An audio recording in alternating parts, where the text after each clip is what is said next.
munting bahay. Ang bahay kubo o munting bahay ay alin sa kawayan at kubo. Si tatay at si nanay ang gumawa ng bahay kubo. Napaliligilan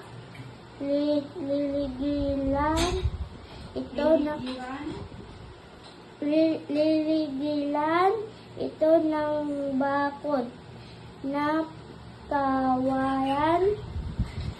Makikita mo sa paligid ang iba't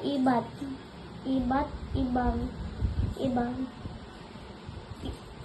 uri ng gulay, prutas at bulaklak. Maganda at malinis ang paligid ng bahay kubo. Isang pamilya nagtutulungan,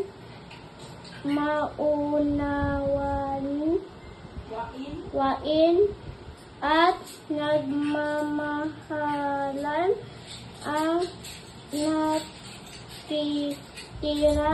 sa